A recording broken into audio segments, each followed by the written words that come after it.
Hey folks, it's John from A is for Alcoholic once again. Today's conversation is with my cousin Danny. He lives on the other side of the country, and we decided we would talk about our fathers. So both of which are problematic and complicated, to say the least. But he was nice enough to be open and talk about things that had happened to him as a kid. I talked about things that happened to me as a kid and kind of worked through a few things. It's a great time to connect with family. It's a great time to connect with friends. It's a great time to get things off your chest and just be connected. I really enjoyed this, and I know that we're definitely going to talk again soon. The other thing that's great is that it doesn't have to be the same with your kids as it was with your father. And that's what I see in him and how he's choosing to raise his son and the other one on the way. So without further ado, here is my conversation with Cousin Danny.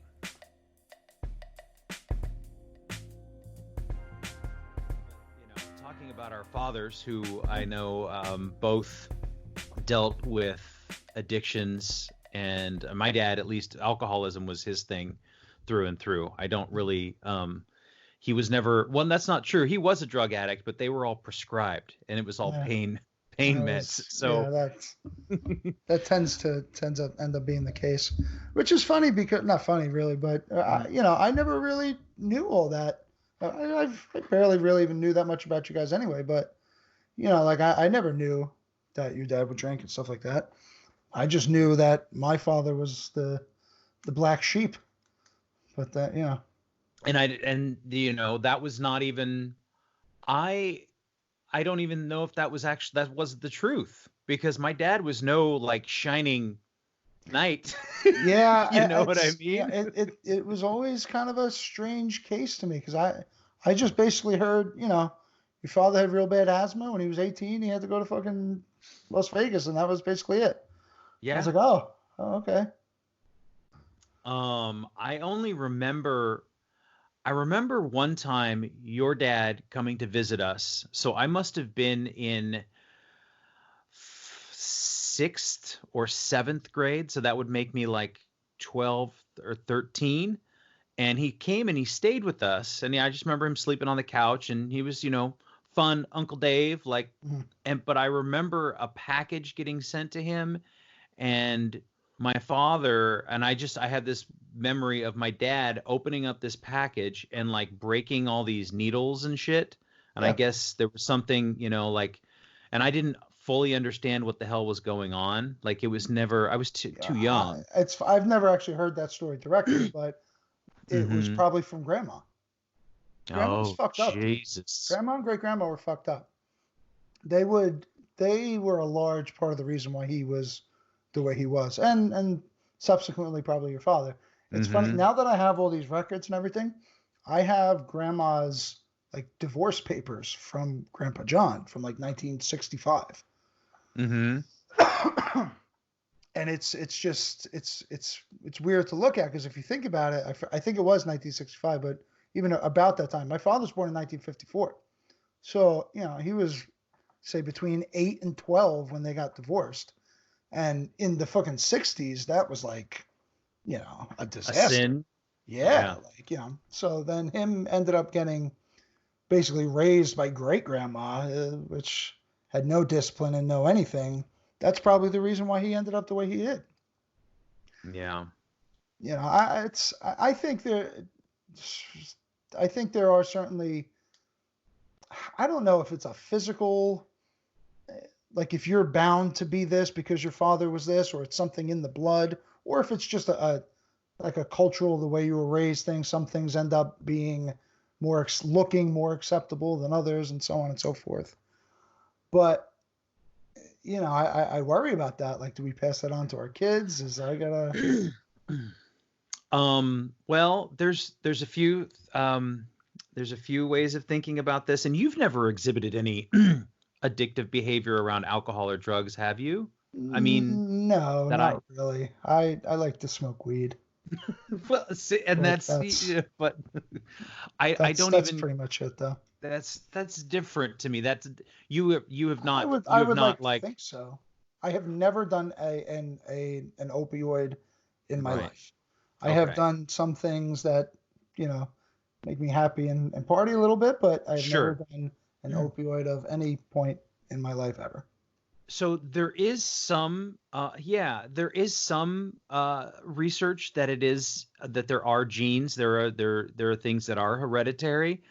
And I wish I would have to do some more. I would have to find the research for you, but I've talked to people who have gone to conferences and talked to doctors, and um, for me personally, I definitely think it was something in me from a young age because Yeah. like the behaviors were the behaviors around things like candy as a little kid and like Oh yeah. eating sugar, so like those things, like these are things that are more socially acceptable now. And so, or always were, sugar is. And so I'm I would pretty always, highly, I wouldn't say obsessive, but once I get into something, I very much get into it. Whether it right. be that, a game, stocks, or crypto, anything. Mm-hmm. I Mm-hmm. usually dive headfirst into something for a couple weeks and then wind my way back into it. But Right.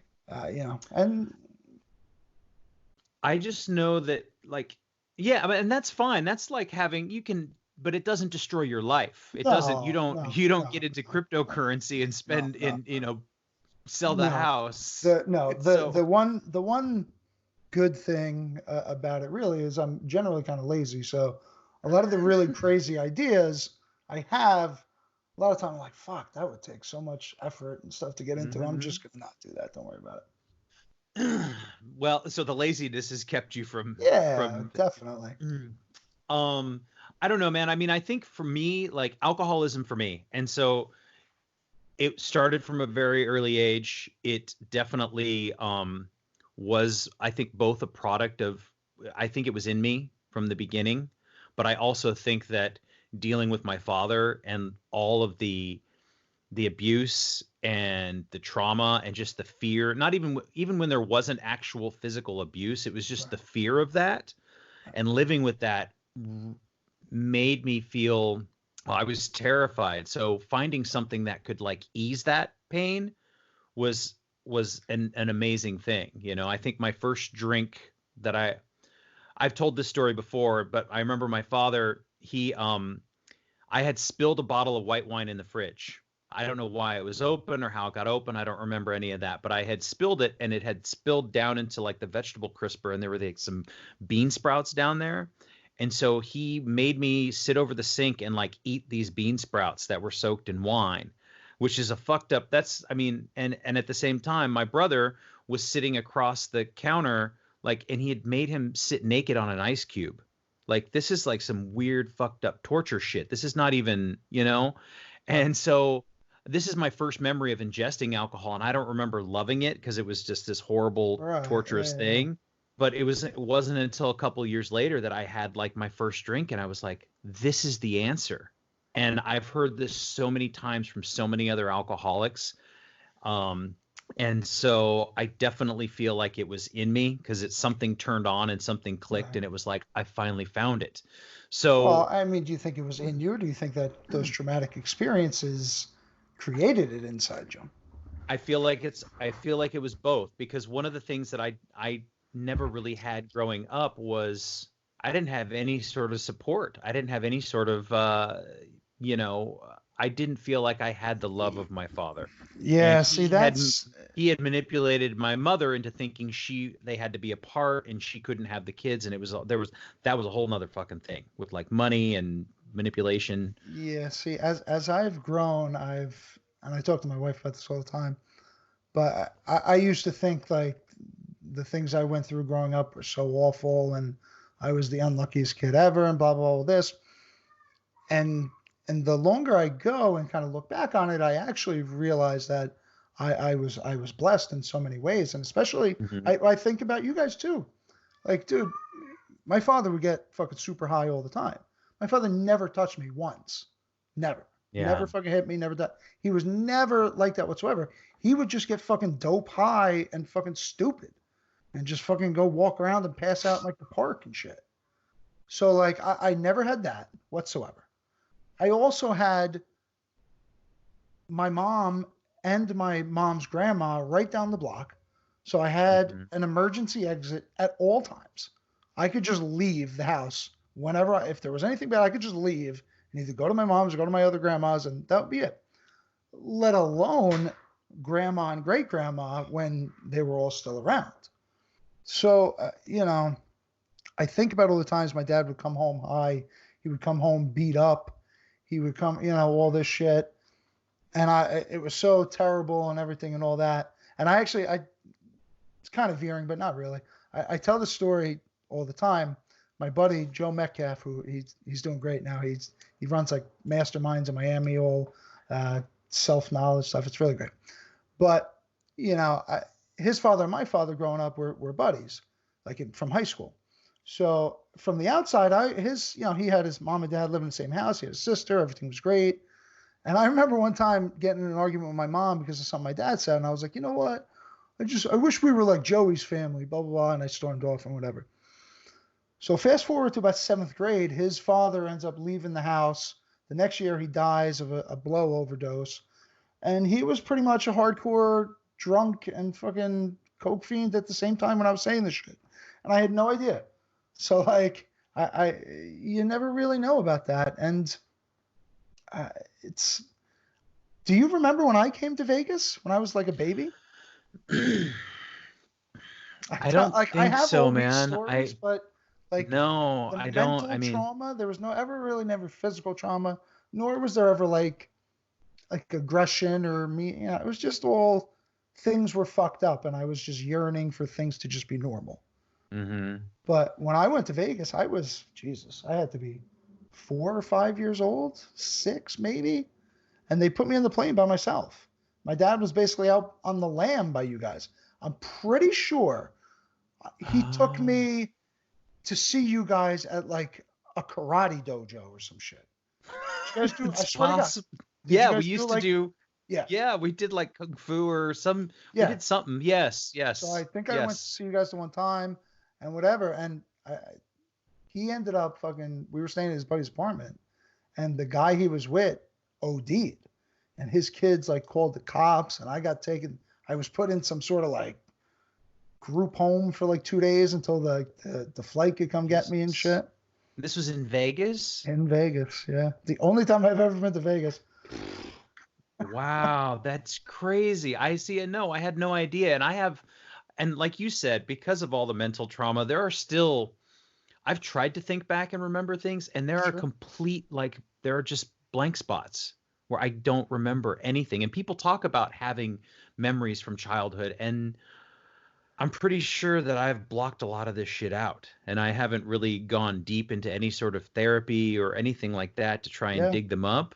And I don't know, I but actually just told my wife and my mom and my doctor, I was like, I think I want to go to therapy. They're like, oh, is everything okay? I'm like, yeah. I was like, actually, things are really okay now. Like, my life is getting to mhm. be in order. I got a good job. I got a wife. I got kids, a house. I was like, now is really the time. Now I want to, really cement things.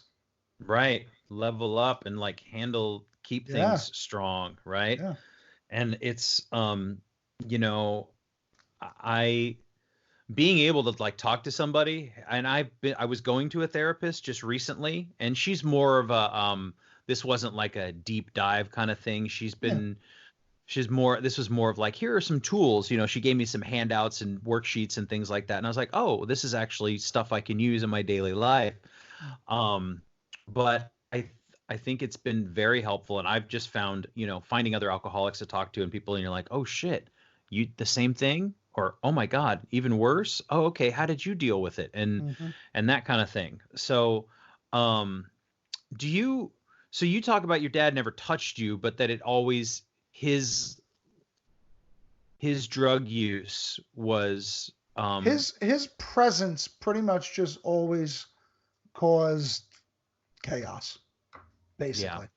Not forever, not for. And there were a lot of times when things would be good. I remember, before he died, I was in my late 20s. So like Mm-hmm. there would certainly be days where he wouldn't be high all the time, and I would have conversations with him like, like I enjoy this, us hanging out watching a fucking football game, like even if but then it would just eventually always come crashing down. And then he got caught for something, which was like a violation or something. So he went away for 6 months.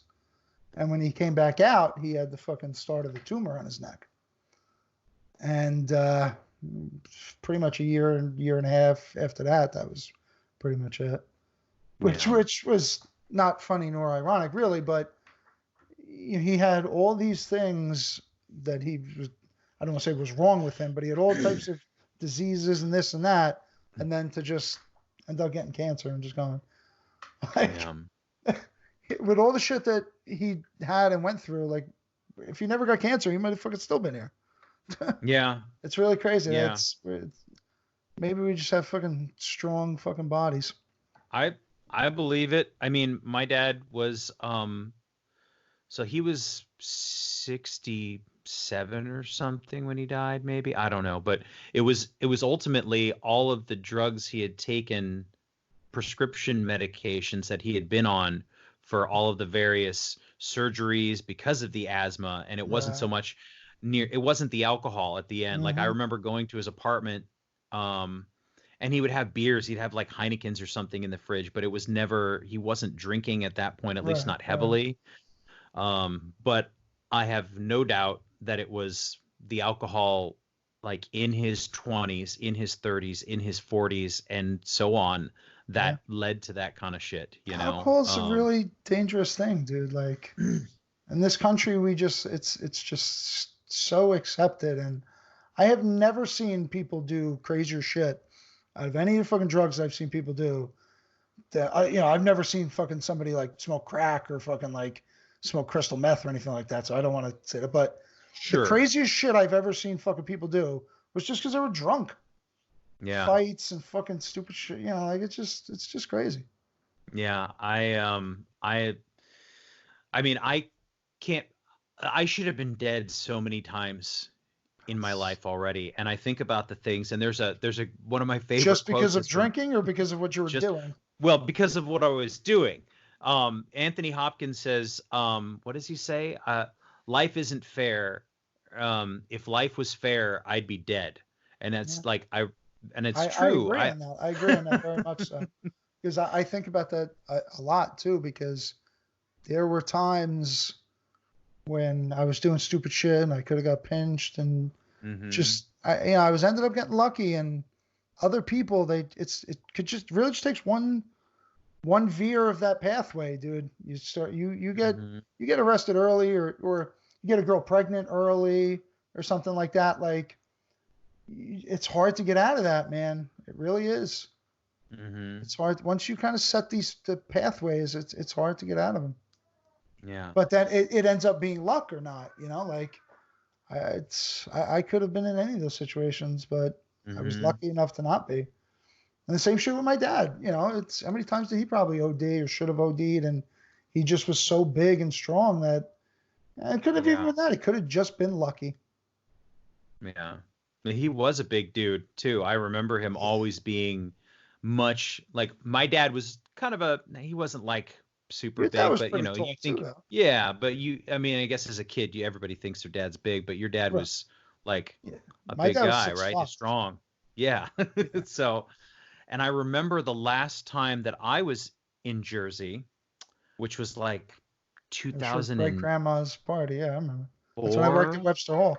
Yep. Yeah, Yep. probably 2004, 2005. Yeah. Something like that. And Mm-hmm. we went to the club that you were working Yep. at, and we drove around New York City, and like it was super fun and cool. And I remember your father showing us around, like driving. I don't know Yeah. if you were in the car. No, I wasn't there for that You weren't part. there, but I just remember like, and it was, he was, I don't know what happened or how it happened, but there was an accident, or there was like That he was the next. wrecked. That was It was the afterwards. Yeah. next day. So he got Okay. into an accident and then fucking drove the car all the way fucking back home, and then it like caught on fire.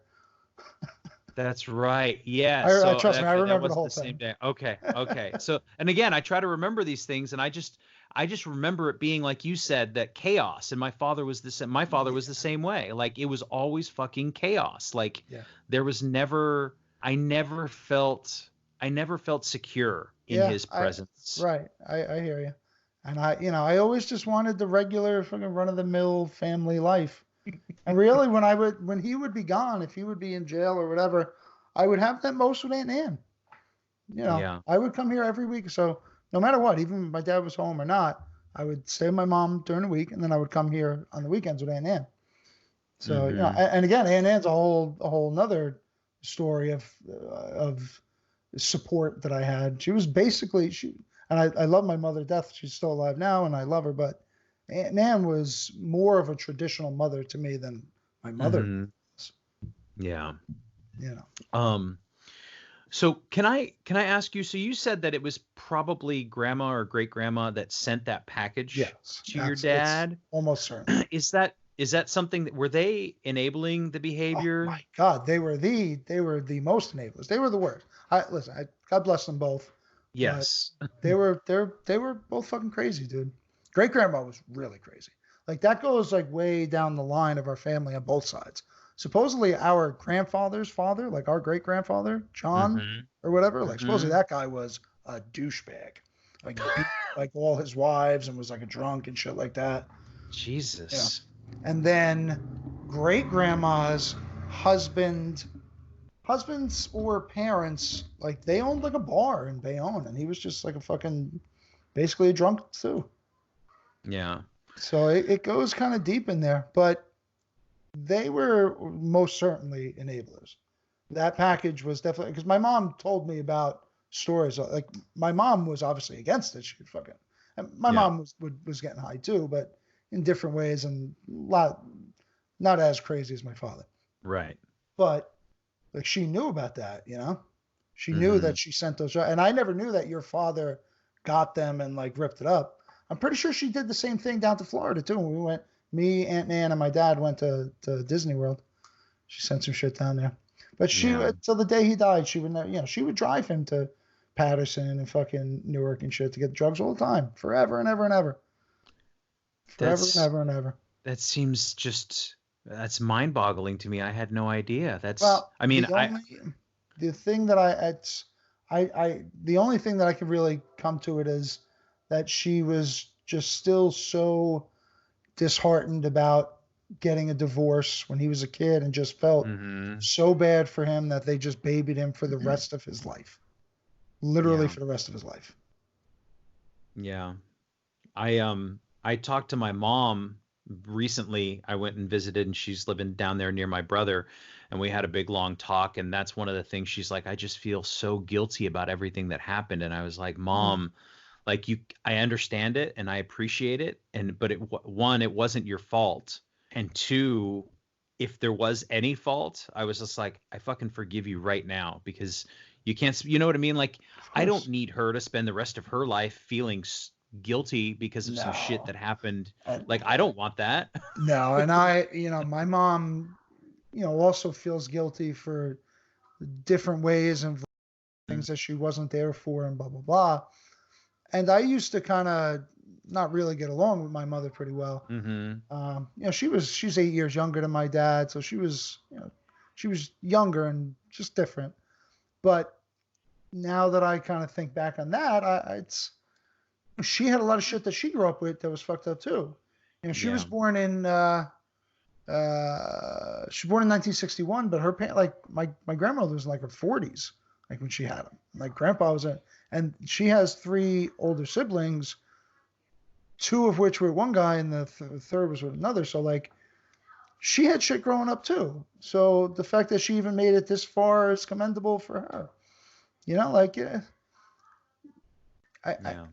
everyone has their struggles that they're dealing with. So I used to be so upset for her for not being a traditional mom or this and that. She never even fucking like she did stupid shit. Like she never really even did anything terrible anyway. Mm-hmm. But she's basically still a kid too. She's still making it through her life too. Like I'm here. She did good enough. You know, Right? like Yeah. you always think all these people have their lives figured out and it's all taken care of already, but nobody knows anything. That's the fucking truth. That's the absolute truth. I'm still every day I wake up and I'm like, oh, okay, so what are we gonna do? And it's like, well, what worked yesterday? All right, you like that? Do some more of that. That worked really well. Do some more of that. That Yep. didn't work so well. Well, let's fix that, change that, or let's remove that from the program, from the daily program, you know? Yep. It's I agree.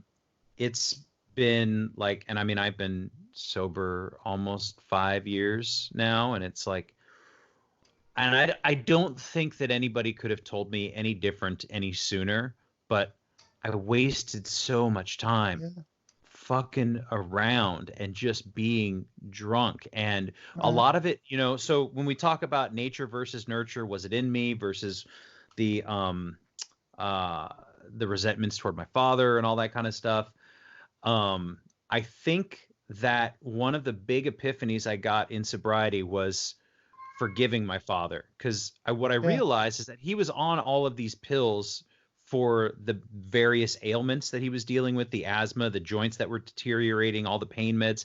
It never occurred to me up until like a year ago that this shit was rotting his brain. So he had been taking these pills and this medication for mostly like all of his life. He had Yeah. asthma. And so what's that going to do to a person's brain? So like, and all of a sudden I was like, oh, he was just doing the best he could. It was fucking terrible sometimes, Hmm. and it hurt a lot of people, and it caused a lot of chaos that now still trickles out to this day, 9 years after his death.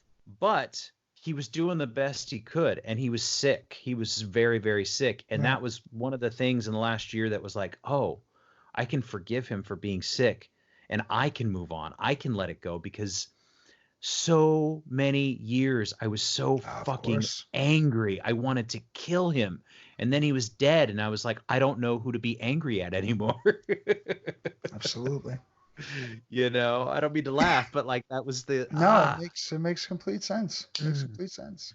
You have to um forgive them because again, I think about it all the time, especially with my dad. He was this big athlete superstar and everything. Was then coddled by everyone ever in school because he yeah. was the superstar athlete. He never had to go to class. He never had to do any of that, and Mhm. he was getting high before he left high school. Yeah. I So like, how do you how have you taken growing up with your father as, as a drug addict, as just as an addict and an agent of chaos in your life? And now that you have a new baby, or you have a child, how old is I the do. the He's kid? two, He's two. a little Okay. over two, and then we have the second one coming soon. Yeah.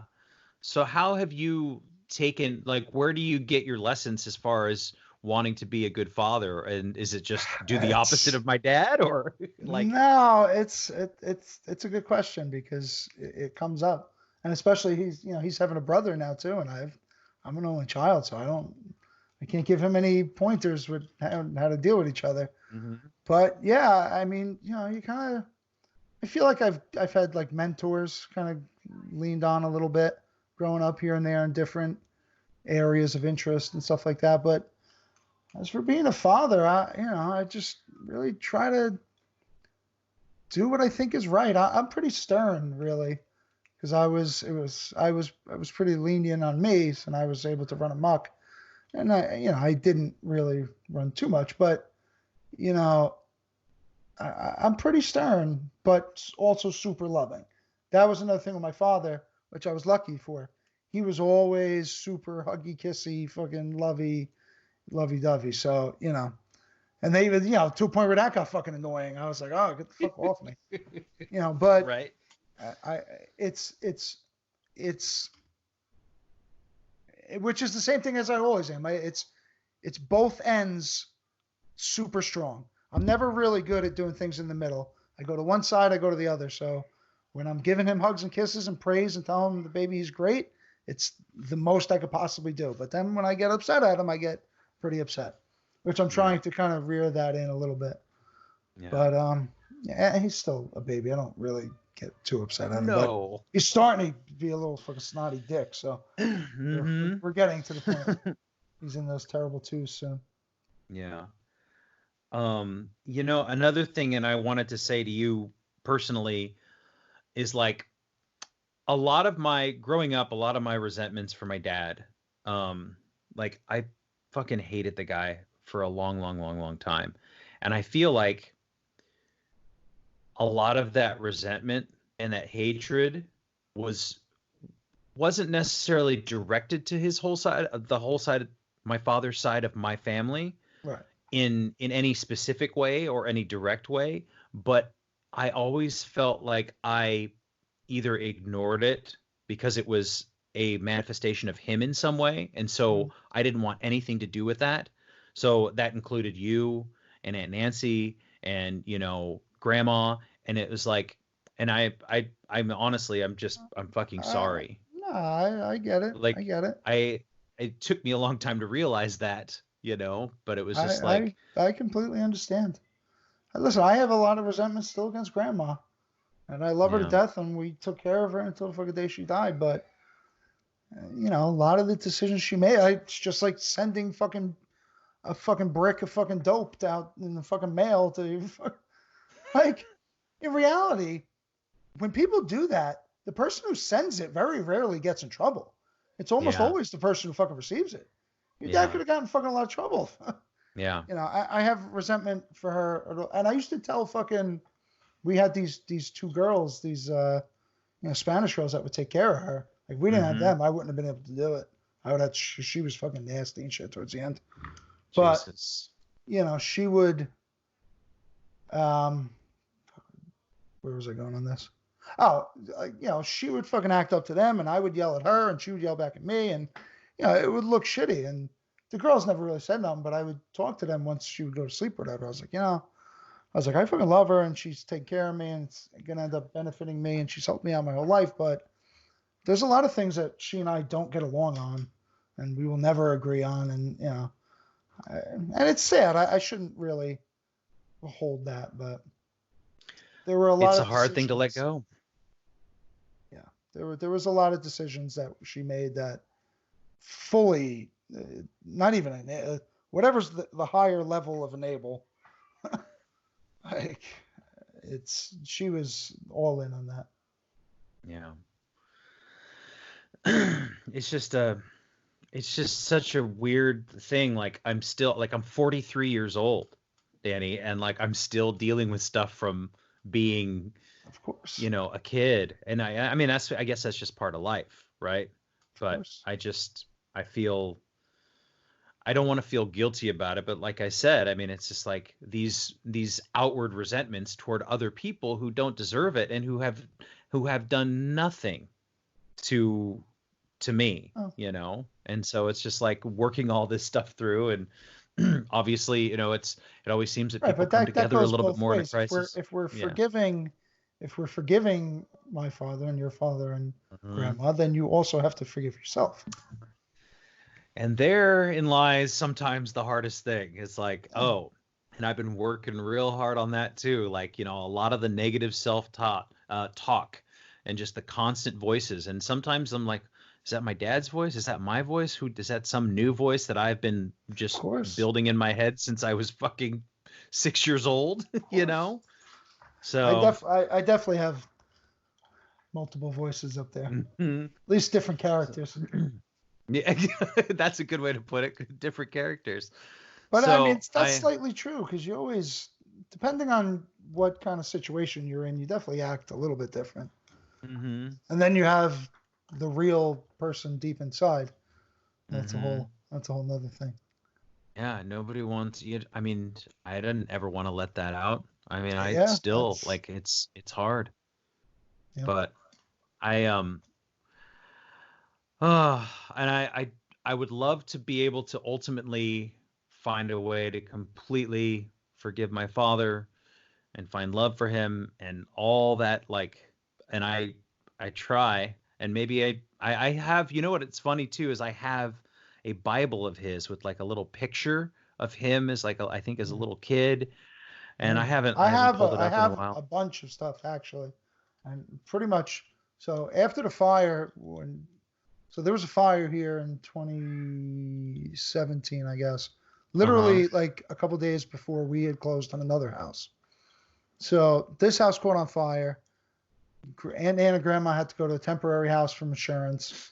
Aunt Ann died before she ever came back, and then we had to come back and take care of Grandma. So Mm-hmm. when like the insurance company, like they pay to fix everything, like they fix it up and whatever, but they have to take everything that's in the house and put it in a box. And you know how much fucking shit Aunt Ann had in the house. So we had like 250 like Home Depot boxes in the living room. Jesus. So we had to just basically look in it, see if we wanted any of it, and then roll it outside. We had like a company fucking come and like pick them up. But the only few boxes that I've kept were a bunch of boxes with pictures and shit in it. You know, I wanted to kind of get rid of them. The fuck is my kid screaming for? I was getting rid of almost everything, but that stuff I figured, you know, I might as well keep that because we don't have much fucking connection to the rest of our family anyway. And I know, you know, you Mm-hmm. guys, your connection is certainly different because you guys were out there, but you know, for a while I had a lot of people around here and almost everyone's gone. The only Yeah. one left, St. Jacqueline. Yeah. Have you spoken to her? Um, I spoke to her yesterday. Did Yes, I you? did. I called her and I was just like, hey, because I've been going through my phone and contacting everybody. I mean, I got nothing else to do, and I was like, it's a good a time as any to start Yeah. calling people.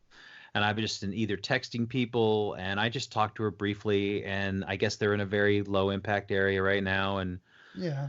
Uncle As of right Bob now. is, as of right now, is I don't know. There's some got some blood thing or He something was like sick that, already, and yeah. so but I guess they're doing all right. Just they don't go She out to lunch anymore. she's kind of getting a little kooky too. Did you notice really anything? We didn't She talk for very long, uh, but when she was here for the funeral, she was I don't know, but that was a weird fucking situation for everybody, really. yeah. But I've just been trying to reach out to everybody, and I would love to, like, if there's pictures or something that you could scan of my dad or I your have a dad. lot of you guys too. I think I Yeah, have I a whole mean, album at least of you guys. um, but I would love to see any of those. Take pictures, I'm gonna screenshots, yeah or scan them. I mean, I I'm don't know gonna scan them what through. what else you got going on. I mean, I No, don't know, it's a but lot. It's about 5 boxes of albums. wow, So wow, I will eventually get that up and going. yeah. That I Um, so I will. but I just really I do want to have that connection, and it's like my on my mom's side. So her mom did all this genealogy work, like traced their lineage back to like some fucking village in Norway. And I always felt like this huge blank spot because I didn't know anything about my father. And then you sent me that stuff, which I would, if you could send it again, that would be Yeah, awesome. that That would be genealogy stuff. Because it always felt like not just because of um not just because of like, oh, alcoholic or medical records or anything like yeah, that, but like just where do we come from? And I think yeah. for me, I would like to know and get a better picture. And and that blank spot on my father's side is also, of my own making because Yeah, I no, have I hear you. ignored and ignored and ignored and ignored because I've been so scared of what I might find, or, again, Well, just holding resentments. the grandfather side, I just kind of got that recently anyway. So that was Hmm. he was from South Carolina. Like all that Yeah. family's down there. Like Yeah. I met him maybe fucking 3 or 4 times. I knew Grandpa Al basically my whole life. Me too. Yeah. But that goes deep into his line.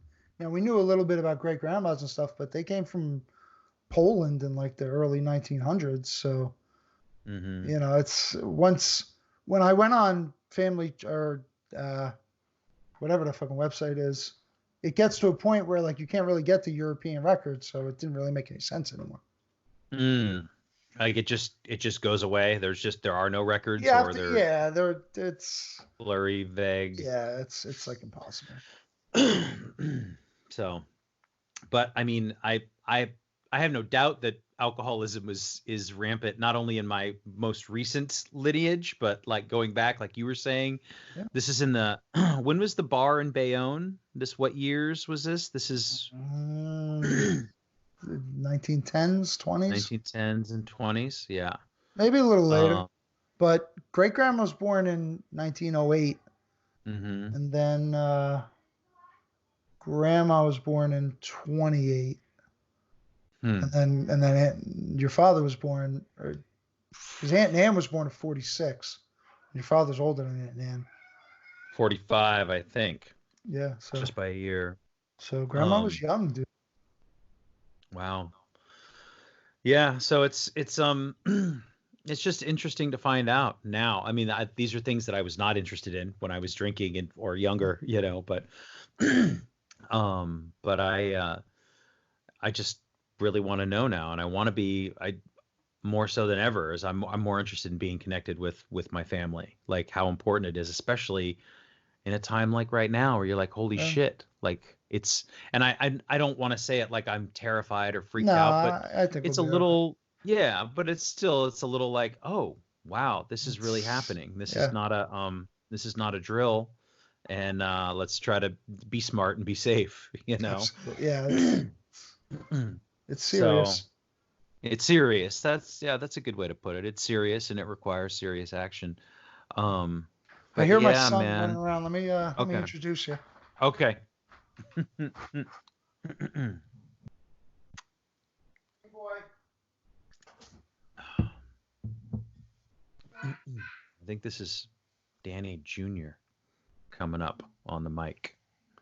So hopefully we'll see him here in just a bit. Thank you, guys. Say hi to cousin John. Oh, there he Say is. hello. Hello. Uh-oh. Hey. Hi. Ah, you're Hi. adorable. Danny Jr. Danny Jr., hello. He loves to play with the mic. Play with Yeah. anything, right? Little They toe-headed say baby. I looked like him when I was his age. You do. I mean, it's just funny. I have memories of you as a kid and like pictures. I think my brother has all the family stuff, but yeah. Mama. Mm-mm. Oh. Want to say hi to the wife? Hello. Hi, how are Hi. you? What you I'm guys doing good. I guess tonight? Good. I guess you can't hear No, us. I can't. Nice to Hi. meet you. Nice to meet you Hi. too. Hi. This is our little one. He's adorable. All right, buddy. I know you want to go play. All right. All right. Nice seeing you. You too. So that's the fam. We got Awesome. another maniac kid coming soon. Awesome. Oh Lord. Well, I'm glad that you're handling business and you got a family and like I'm just grateful that, and I look at like my brother too, who had some issues with drinking and stuff like that, but from what I can glean, like he loves his kids and his kids love him. You know what I mean? And so like watching these relationships that I never got to have, I'm just happy to know that these things don't have to they don't have to repeat themselves. Of course, You know? of course. No, that's we that's our choice. That's Yeah. our choice. A lot of people, they fall into shitty situations which aren't helped by their original situations, but we still make choices either way. Yeah. So taking care of and loving your kid is. I think about it all the time. That's the only thing I want to do is make things well for him. That's my. I don't really care about anything else other than that any longer. Yeah. Well, I'm just glad. I mean, that's that's the thing I think that if anything else that we can give on to, and I obviously I have nephews, I don't have kids myself, but Right. when I see them, I'm just always like so grateful that they are happy, they're well taken care of, that even though their parents are split up, Yeah. and live in different states, that they're still excited to spend time with both their parents. I got a nephew who's 18 or gonna be, yeah, He's 18 Really? years old. I know, that's crazy, right? Jesus. He's like 6'3". He's taller than I am. So, I hope that, if they ever have any issues or problems or anything, please come talk to me. I mean, people are course. going to do what they're going to do, and kids are going to do what Of kids do. course. So there's no stopping it, but it's just cool to see that Wow. whatever 18. happens, I know whatever happens in the next generation, it doesn't have to be the same. And so No, that's something that I really absolutely. appreciate, like seeing with you and seeing with my brother. And yeah. You got time? Well, we'll see. We'll see. I'm not pushing for anything. Like I said, I'm still young, right? 43. That's not, Yeah, be all right. but what else, Danny? Is there anything else? I feel like I got a lot off my chest. Felt good. I appreciate you like talking about your dad, and I Of know this course. shit's heavy and weird and can be tough, but I feel Nah, better every time I do it. And absolutely. I like it. Yeah, I I went way too hard when I started that podcast. I did 12 episodes in 12 yo, days in a yeah. row and just did Mm-hmm. them off the top of my head. I didn't take any Uh-huh. notes or anything. I just did basically 15 minutes straight, 12 days in a row. And then after that, I was like, I don't really have anything else to talk about. So then I kind of went into a hiatus. But I definitely do want to get into a plan of some more consistent podcasting, even smaller, little blips, 10, 15-minute blips where I you think could it's do great. multiple different ones. I love it. I really do. I think, and that one, if anybody's listening, is the Daily Doocy. That's That's right. out there, right? I mean, you've got 12 episodes, and Right. I put those up. I went straight through on those and then kind of burned out. But I plan on reorganizing. I have a couple titles and topics of ideas that I plan on doing. Awesome. Well, cool, man. Please send me any pictures or any notes or even that genealogy stuff. I would love to check that out. Thanks for chatting, and I certainly will. Thanks we for can- having me. we can do this. We can do this off the mic as well, anytime you want. Of course. Absolutely. I would like that. All right, Danny. All right, Cuss. I'll All talk right, to you soon. take care. All right. Bye. Thanks again for listening. Our music, as always, is by Neglect. You can find more of his stuff at neglect.bandcamp.com. And you can find us on all social media platforms that matter: Instagram, Facebook, and Twitter. And you can reach us at aisforalcoholic@gmail.com. Talk to you later. Yeah.